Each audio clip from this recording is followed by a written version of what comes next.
teach you how to make Chinestu, which is an awesome version of moxa that is so helpful. And it's really easy. All you need to do is get some low quality moxa. You're going to take 3 fingers, and you're going to take your other finger from your other hand, or you can take your thumb. Some people use a table, some people use other things. I tend to use my first finger and my thumb. And then you're going to make it into a pyramid. As you can see, I'm squishing it with these 3 fingers to make the cone shape. This is going to be quite small. Usually Chinestu is a dispersing kind of moxa, so you don't want the heat to last for too long on the patient because then it will feel warming and thus tonifying. You want them to feel like heat, heat, heat. Okay. And that is it. You want it to be, I had a little bit of a leg there. You want it to be a nice cone shape. And you also want it to have a little bit of an indent on the bottom, and the trick to doing that is just kind of pushing your first finger into the bottom. And that way it just stands up really nice and well. You can definitely pre-make these. Unlike the half grain or full grain moxa, these suckers, it doesn't really matter if they get a lot of density into them, because again, you want them to burn hot. The more density in the moxa, the hotter they will burn and the slower they will burn. And you want these to burn quite quickly, which is why they're small, but really, really hot. And so now I'm going to show you how to burn them. So you're going to place your moxa. I'm just going to put mine here. You can either use an incense stick, or you can just use a lighter. An incense stick might be a little bit safer if you're using it on a patient. I tend to have next to me an ashtray filled with water. For this case, I'm just going to have an ashtray. The ashtray filled with water just makes it go out quicker, and so you don't have as much smoke. So you're going to place it where you want.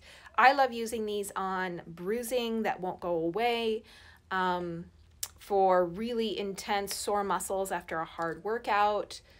You can also use them for simple things like shoulder tension, because again, it's just dispersing moxa. So we're going to light it, and we're going to light it, of course, from the top, because we want it to have a slow burn. Now, usually you're going to have another one of these that you're going to place. You're going to make a few of them. And as soon as this first moxa cone, I made this one a little bit big just so it would be easier for you guys to see on the video. I would actually make this 3/4 of the size. So as soon as it burns down about halfway, about there, you're going to get the next cone. You're going to place it next to it and start the burn. And this way you have a continuous heat. Now, when you do this, you want to make sure that you tell your patients, always do it to yourself first, of course, but tell your patients, now this is going to feel hot. As soon as it feels hot, not warm, but I want it to feel really hot, just tell me verbally and I will take it right off. And so it's starting to feel hot for me, but it's not really hot. Always make sure if you think it's going to touch the skin, take it off. Anyway, then we're going to use our hands, put it in our ashtray. I just use my hands and pick it up and put it in the ashtray. As you can see, I mean, I have a little bit of ash on my hands, but it hasn't burned me at all.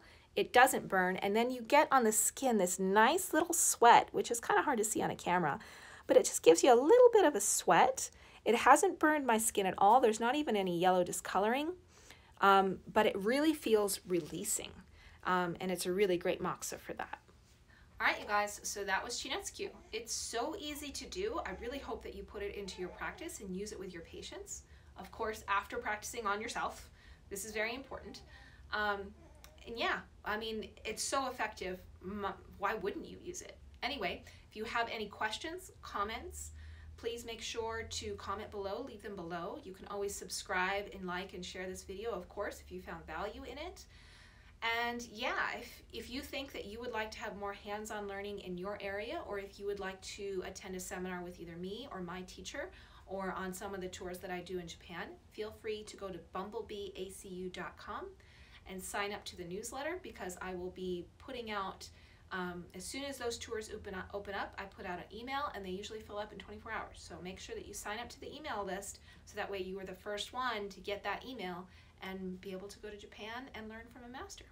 All right, so I hope you guys found value in this video again, and until I see you again, happy learning.